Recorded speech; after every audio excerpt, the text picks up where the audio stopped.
Previously on the Scout Method podcast. Okay, the first group we already know.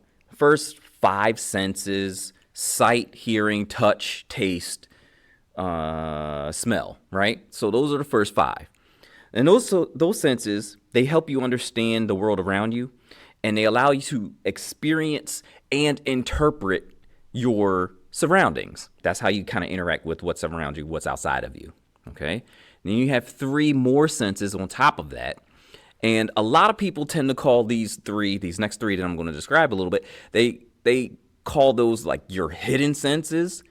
Some people call them your hidden sense. Other people call them your 6th sense or 6th, 7th, 8th sense. I mean, at the end of the day, I'm grouping these 3 senses together, and they are proprioception, vestibular senses, and interoception.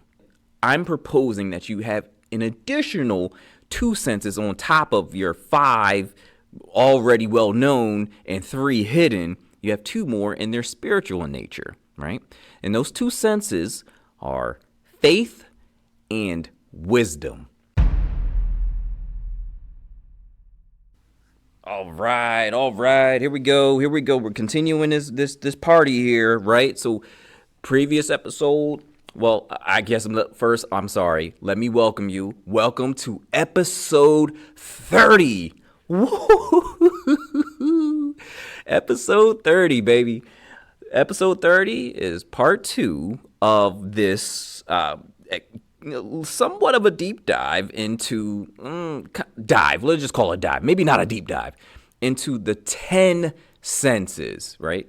And initially I explained there's 5 senses, your sight, hearing, touch, taste, smell, right? The 5 base senses. We didn't really talk about those too much because we don't really need to. But then after that, there were 3 senses that they call the hidden senses. They call it the 6th sense. They call it a whole bunch of different things. But I have 3 senses there: proprioception, your vestibular sense, and interoception. And we broke those down, right?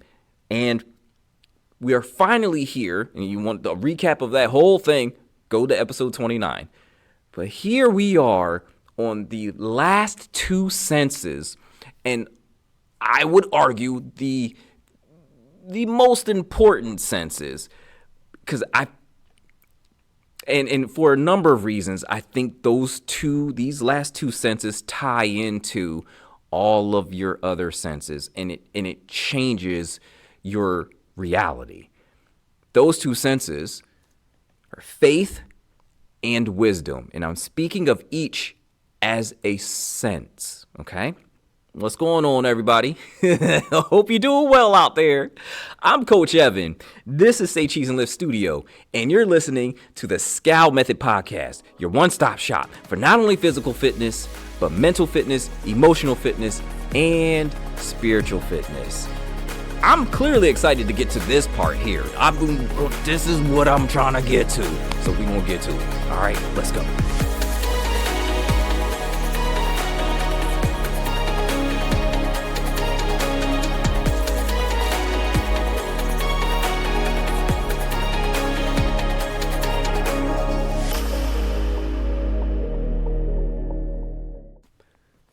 All right, y'all. We're on our final two senses here: faith and wisdom. Okay. Now, these 2 senses, these are the spiritual senses, right? These senses, both faith and wisdom, allow you to perceive and experience God and truth past the physical senses, past your physicality, past the physical realm. Okay. Let's start with faith, though. Okay. Faith is the perception of spiritual things, including the soul. Okay. Now, remember, previous episode, I gave you a rundown of what perception is. Perception is the conscious use of the senses in efforts to become aware. Okay. So, in other words, faith is awareness of spiritual things without using the physical senses. Okay, so let's go to our Bibles real quick. Let's pop them out. Right, I'm going to Hebrews 11:1, and I'm reading the ESV version, but this is one of the times that I actually prefer. I'll read both. So Hebrews 11:1 says, "Now faith is the assurance of things hoped for, the conviction of things not seen." I'm good with that, but I prefer the King James version of this one. Now faith is the substance of things hoped for, the evidence of things not seen.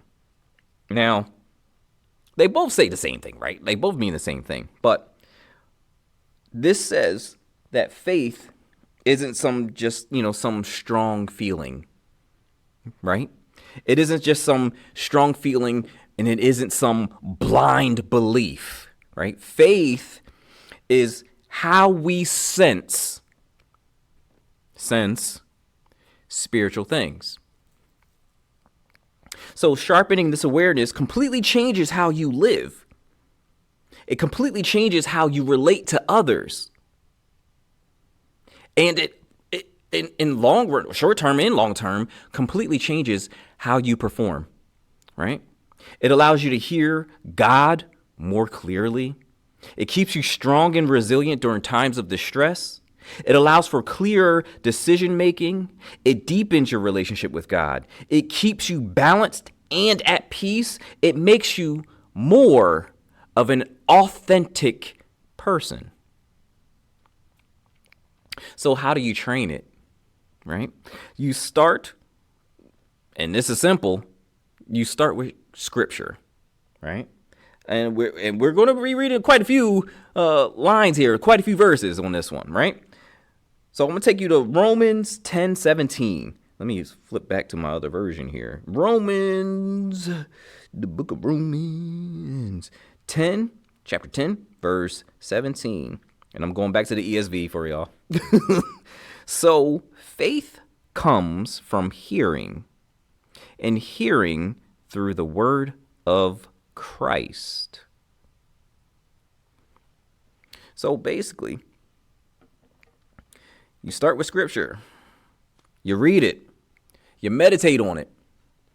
You journal throughout it. See, that's a big one, right? So you gotta pray, of course, and listen. See, a lot of people, they'll double down, triple down, quadruple down on their prayers. They don't spend as much time actually sitting in silence and listening. They're constantly talking. It's like, there are some people who do this. If you're having a conversation with someone and you're just yapping, and you're not stopping to take a breath, or you're not stopping to actually let the person respond, if that doesn't work in regular human interaction, why do you think it worked with God? So you also got to use your faith. This is how you train it, right? You got to use it, right? It sharpens through use. You got to use it to grow in it, right? And another thing that you could do is listen to others, stories of faith, of where that's where the community comes in quite a bit, right? You also have to pay attention to feedback. So this kind of dovetails in with just listening for a response to your prayers. But this is also kind of one of those things where it's just like you have to kind of fine tune the senses to understand exactly where you stand and where you're positioned, right? So you'll get feedback, and the feedback is there. And it's usually, well, I'm not going to say usually. Sometimes it comes in the form of a nudge. Sometimes it comes in the form of some movement in the spirit. And you're like, I gotta do, but you get the feedback, but you gotta pay attention to it. You gotta lock in on the feedback as opposed to locking in on just make sure that you blurt everything out and you get, I'm praying, I just keep praying. I'm praying fervently. It's just like, are you listening as fervently? So that's what, in order to build up that faith, that's also very, very important. You have to pay attention to the feedback. You have to actually complete the feedback loop, right? But you also have to avoid environments that constantly sow doubt or cynicism, right? In order to build up your faith in general, it would be wise not to be around people who are completely faithless, right? Now, granted, that's going to be a really hard thing to do, but you shouldn't necessarily spend the majority of your time with people who are faithless because it's a hard thing to do. Like, you're going to need that backing, right? And I'm trying to be very careful with my words here, but you want to be careful with who you consider to be wise counsel or who you consider to be your squad, right? If most of your squad is prone to cynicism, if most of your squad actually causes you to sow doubt and to doubt these things, then that's not necessarily the best way to build your faith, right? Like, it's kind of like, duh, but I can't tell you how many people I see fall for that. How many believers fall for that? A lot really do. And it seems to be a little bit more prevalent now. Maybe that's a different subject for a different day, but yeah. So that's faith as a sense. It's the perception of spiritual things, okay? Remember, so perception, you have one thing that's the conscious use of your senses to bring about awareness, right? On the other end, now we have our final sense here. The last sense, number 10 on my list of 10 senses, and that's wisdom, okay? So just like through sight you can perceive light, and by taste you can perceive flavor, by wisdom you intuit deeper realities. You intuit that which is right and true, and it also guides your decisions beyond fact. So what am I saying? What am I saying with wisdom here, right? Because of the spiritual senses, right, you have faith that uses perception. And remember, at the very beginning, in the previous episode, at the very beginning, I framed it up as two different things. There's two other concepts that I've thrown in there, right? One is perception, and the other is intuition. And intuition, in a physical sense, is the unconscious use of your senses, past experiences, patterns, other inputs to arrive at a judgment or decision right there quickly, right? But that's physical intuition. So what I'm saying is wisdom lines up with intuition. Wisdom is intuition of the soul. So it worded a little differently, right? Intuition is the mostly subconscious use of the senses to become aware. It's kind of like a digging into this spiritual, well, not even spiritual. So like intuition in general is digging into this Rolodex of data, right? It's digging into the records without thinking about it, okay? So wisdom is more intuitive because it deals with spiritual things that don't or didn't have anything to do with our own experiences. That's where I think I'm going to get a lot of pushback from. Okay? And let me break that down a little bit more. And maybe I don't get any pushback. Maybe I'm perfectly clear on this one, but there's a general understanding of what wisdom is. And I'm kind of saying, no. Let's look at this. Let's think about this for a second, right? So physical intuition, and I'm breaking it down for you. Physical intuition requires the use of other senses to build this cache of data, so to speak. It builds a record, okay? That record has filed in it past experiences, noticed patterns, and other various inputs. Remember, physical intuition has this. Your intuition is the processing of that information without you thinking about it in order to make a judgment or decision quickly in present day.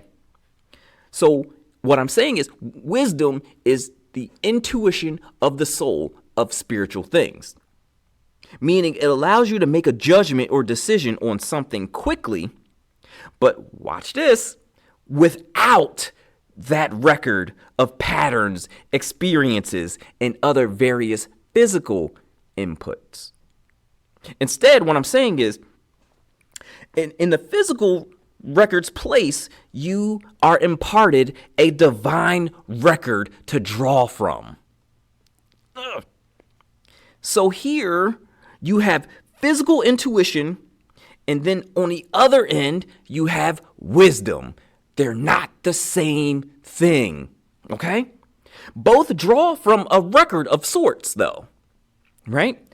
The biggest difference is physical intuition cannot draw from a divine record, but wisdom can draw from both. Let me repeat that, right?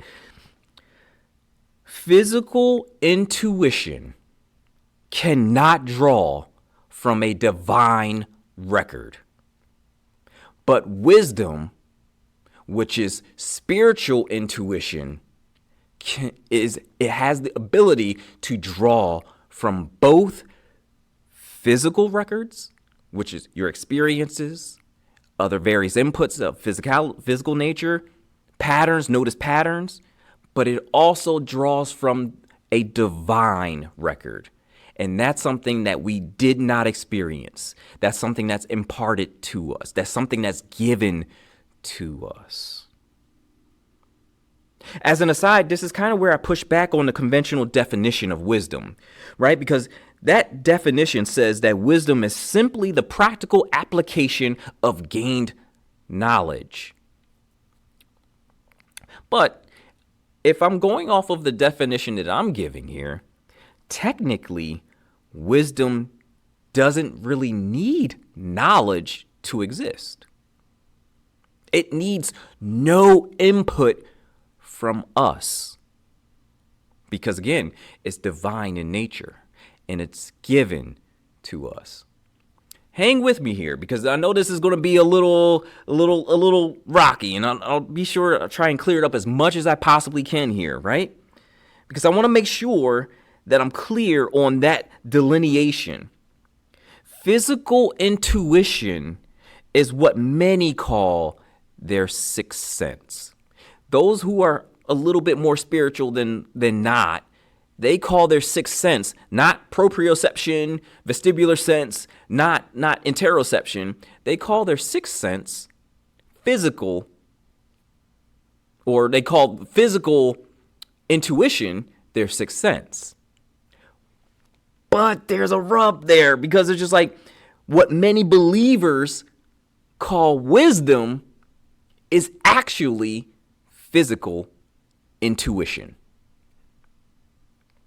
Because here's the thing, wisdom is so much more valuable than our own intuition. Let's break that down. We're going back in there, back to this Bible. All right, I'll switch back to the ESV version for y'all. Even though, look, I ride with the King James version, but whatever. We're going to go to the book of James, because James talks about wisdom quite a bit throughout, we're going to be referring to this a lot. Actually, James and Proverbs, we're going to be going back and forth between those. So first verse, James 3:17. And all this is doing is explaining where I put wisdom and why I say it's much more than physical intuition, right? James 3:17. But the wisdom from above is first pure, then peaceable, gentle, open to reason, full of mercy and good fruits. That one's important. And good fruits. Impartial and sincere. Again, let me read that straight through one more time. James 3:17. But the wisdom from above is first pure, then peaceable, gentle, open to reason, full of mercy and good fruits, impartial and sincere. That is more than physical intuition. Wisdom is much more important. It is much greater than our own physical intuition. We got more. We have more. Proverbs 8:11. Proverbs 8:11. For wisdom is better than jewels, and all that you may desire cannot compare with her. Again, that's something that sets wisdom over and above everything else. We'll go to another one. Proverbs 16:16. Proverbs 16:16 says, how much better to get wisdom than gold. Now, this was back in the day, gold is important. And if you're talking about right now, gold is worth quite a bit right now. Anyway, how much better to get wisdom than gold? To get understanding is to be chosen rather than silver. Here we go talking about wisdom again. And we also talk about understanding. That's another topic. But there's the thing. Wisdom is more important. It's better than precious jewels. It's better than gold. It is to be desired. You're getting my point? And needless to say, I'm talking about heavenly wisdom, right? Because I think I mentioned this before on the Sound Mind episode. I talked about wisdom. And I talked about it in a slightly different manner than what I'm talking about here. But I talked about wisdom. There are multiple kinds of wisdom, right? There's heavenly wisdom. There's carnal wisdom, like earthly wisdom. There's like sensual, I guess that's sensual and earthly wisdom, right? There's demonic wisdom. There's different kinds of wisdom.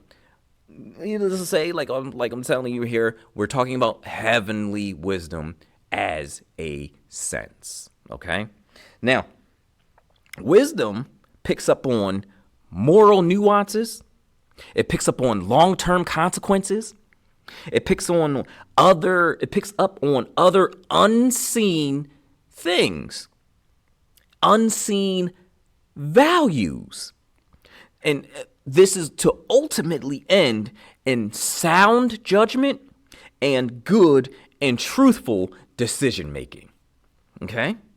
So let's I think you understand at this point now the importance of wisdom, right? But how do you train it? How do you train wisdom? And honestly, this one's pretty easy, right? Well, for the most part, it's easy, right? You don't. If we're lining up with the definition that I'm giving you here, you don't train wisdom. You don't train your wisdom sense, right? It's given to you. It's given to you in its fully ready, like locked in form, final form. Wisdom's given to you. But physical intuition you train, right? And most of what I've given you in these past 2 episodes trains up your physical intuition pretty well.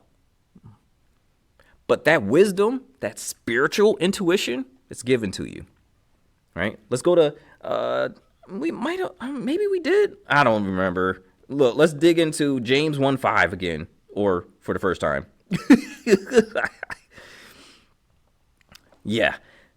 Maybe this is for the first time. So James 1:5 says, if any of you lacks wisdom, let him ask God, who gives generously to all without reproach, and it will be given to him. But let him ask in faith. Ooh, ooh, ooh. In what? In faith, with no doubting. For the one who doubts is like a wave of the sea that is driven and tossed by the wind. So you get a twofer there on your two senses. This is probably the most important verse here that I'm going to explain to you. But we'll go over again. Look, if any of you lack wisdom, let him ask God. It's a gift. He gives. To get wisdom, all you have to do is ask. Now, there's a thing with this one, right? So it's just like, and I can see it, and I kind of have it drawn out, and it's going to be a little tough to explain. Maybe I'll put a little graphic up or something like that. But on one end of a particular line, you have sound judgment, and good decision making, right? So it's on one end over here. And then on the next end, or I guess you could say the beginning end, you just have a beginning point. So you have 2 points, right?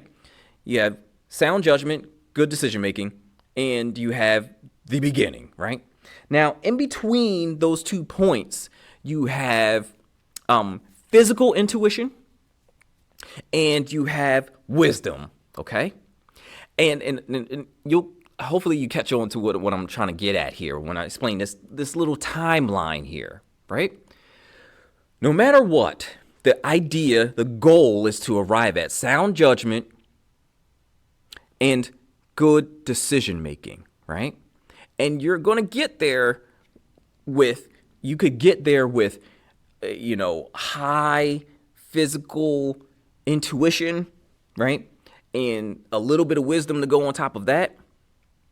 And I'll break down why I'm explaining this, right? So we have these 2 points. You can have your physical intuition, maybe a little bit, let's say is right at the midpoint, right? You have physical intuition at the midpoint, and after that point, closer towards the sound judgment and the good decision making, you have to have a point in between those two where wisdom goes, right? You can't have the wisdom doesn't go before that, right? And I'll explain a little bit more. And I really will have to show this graphic so you get a better picture of what I'm saying here.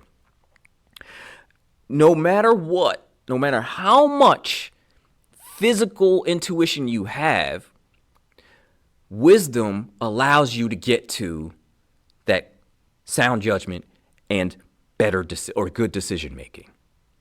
All right. So what I'm saying essentially is you can get to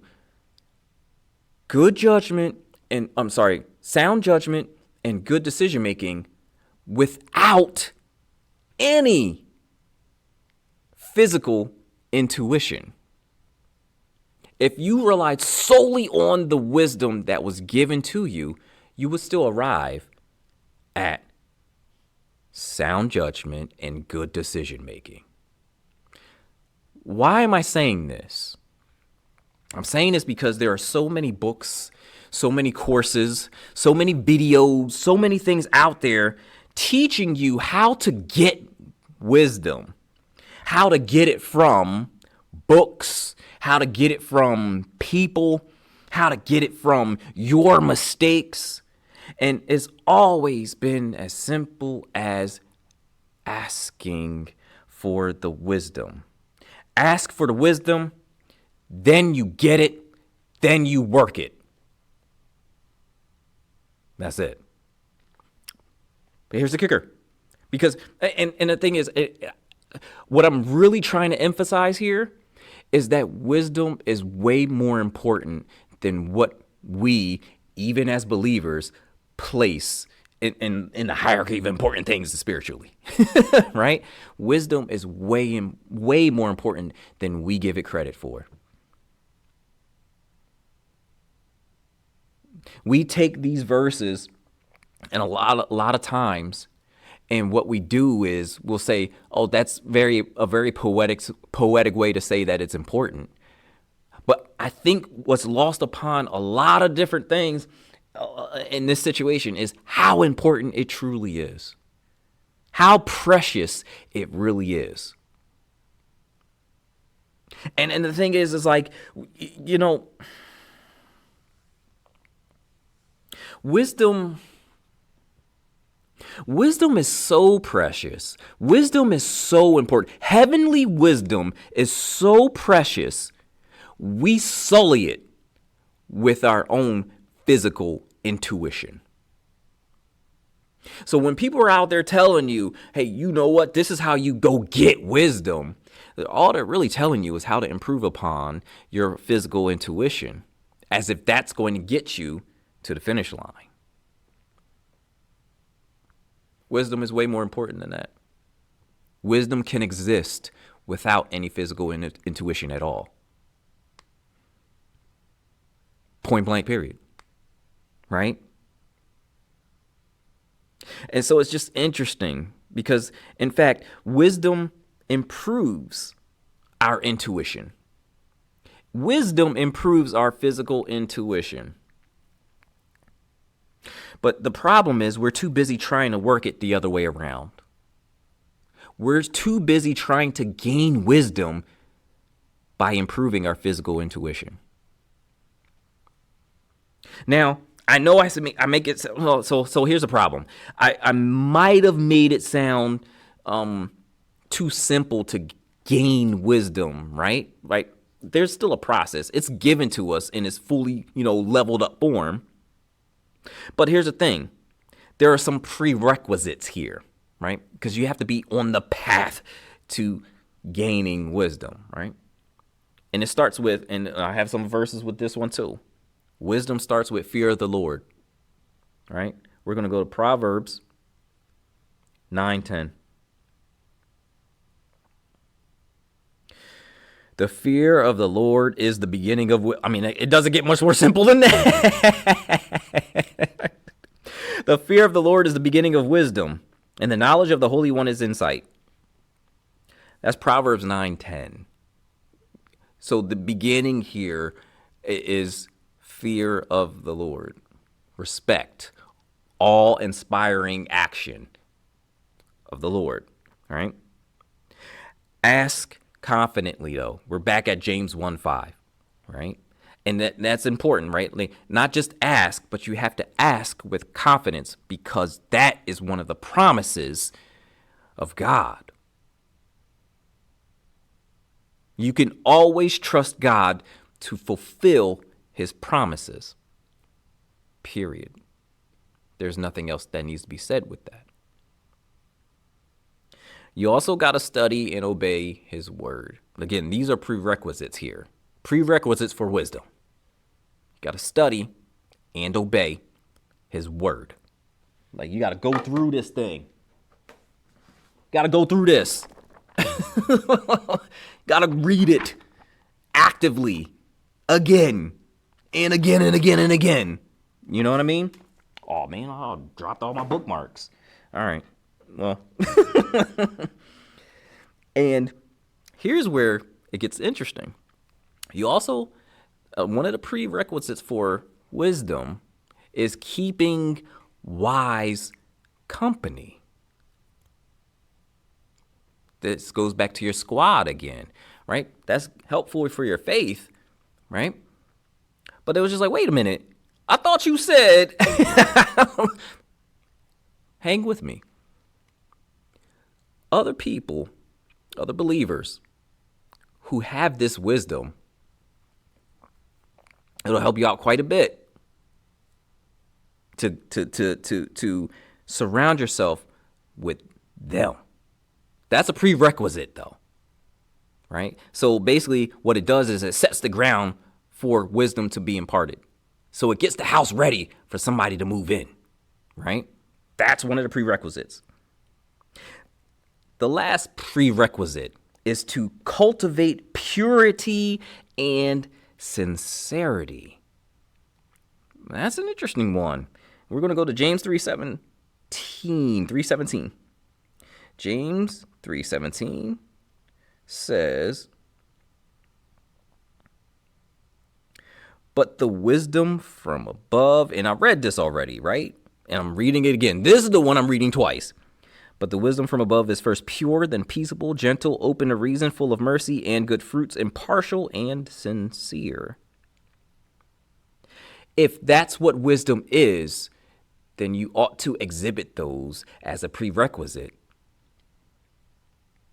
so that there is no there's no confusion, so that you're not saying two things at the same time, so you're consistent with yourself, so you're not hypocritical, right? Like all of those things, so they match up, right? Those are the prerequisites for it, right? So keep in mind, what I'm proposing here, what I'm saying is that wisdom isn't necessarily what people are saying it is. It's far greater than that, far more precious than that. It is far more important than that.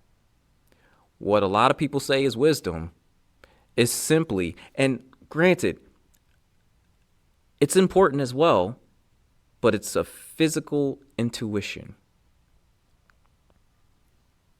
And you got to be very, very mindful to understanding and sensing the difference. Because the better you could sense the difference between the two, the better you can actually use wisdom as a sense, right? So there's a lot to kind of process there and a lot to kind of keep together there. But those are your senses. Those are the last two senses, the spiritual senses. You have faith that uses perception, the conscious use of the senses to sense spiritual things, not the physical stuff, all the stuff that you can't see. And wisdom, which is a gift imparted to us when we have the prerequisites knocked out, and we ask, right? That's one of the prerequisites. That's more intuitive. That doesn't require any experience or knowledge, which is way more than simple application of knowledge. It's divine in nature. Those are your senses. Those are the last two senses. So let's recap. Recap real quick. All of your senses. So you got sight, hearing, touch, taste, smell. Boom. Your 5 basic ones. That gives you an idea of, it's basically how you are aware of things in your environment and how you basically form these experiences in the first place, right? So those are your 5 base senses. Then you have 3 hidden senses, right? It's proprioception, vestibular sense, and interoception. Proprioception is the muscles and joints and how your body is positioned in space, right? Vestibular sense is where your head is positioned and how it's in space as it pertains to gravity. Interoception is kind of a twofold thing, but it's how you are doing internally on the inside, both from a physiological perspective and from an emotional perspective, right? Then you get to your last 2 senses, the spiritual senses. You get faith and you get wisdom. Faith is the one that you use perception to perceive, to become aware of spiritual things. Faith is the understanding and knowing the things that you can't see and you can't use your physical senses to experience, right? But then you get wisdom, and to close it all off, wisdom is that thing, that precious jewel, that highly sought out, highly desired concept, that thing, that gift that's given to us in order to sense, in order to understand, in order to be able to use, to grow in, to explain to other people, all of those spiritual things, but from an intuitive perspective, right? You can't use your own senses to gain wisdom. Wisdom, though, can use at points in time your experiences, notice patterns, which I called your physical intuition. Physical intuition cannot use divine records. Wisdom can use divine records and records of physical intuition. Those are your senses. The more you can sharpen those up, the more you gain wisdom on the back end, the better you will be as a person, as a being, as a soul, all the way through all areas of the Scowl method. All four: heart, mind, body, soul, locked in. The more you can sharpen those senses, the better you will be. All right? I'm going to end right there.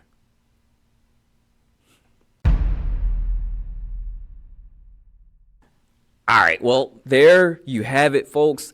This was a blast. I appreciate your time and allowing me to explain these ideas, these concepts, allowing me to explain the 10 senses and giving you some help, some tips, some tricks on how to improve on all of these senses and to improve upon your health and wellness, right? This is key. This is core to improving your health and wellness. And I appreciate you for listening, letting me bend your ear for a little bit, okay? I know this is a lot. These 2 episodes, that's a lot of stuff. There's a lot of concepts in there. And of course, challenge me on some of them. If you if you agree, let me know you agree, right? Put it out there. I am learning and growing just like you all are. Now, there's certain things that I definitely understand, and there's certain ideas that I am always willing to put out there and bounce it off of stuff, right? That's part of the learning process. That's part of the growing process. And I urge you to be just as comfortable doing the same thing. Again, you know, I'm almost like a broken record when it comes to this, but don't become so locked in on this pathway of thinking or any pathway of thinking without being able to really butt those ideas up against something. Again, because you know it's true when you actually butt it up against ideas, right? That almost bears worth repeating again and again and again. And if I could repeat it every episode without getting, kind of just like dull and boring, I would. Because there's far too many people out there still locking in on a single idea, and they're afraid almost. They refuse to butt it up against other ideas. And I see this within so many different realms and industries. I see it in religion. I see it in fitness. I see it in politics, especially politics. I see it in the corporate world. I see it in finance. I see it in everything. It's everywhere. It's everywhere.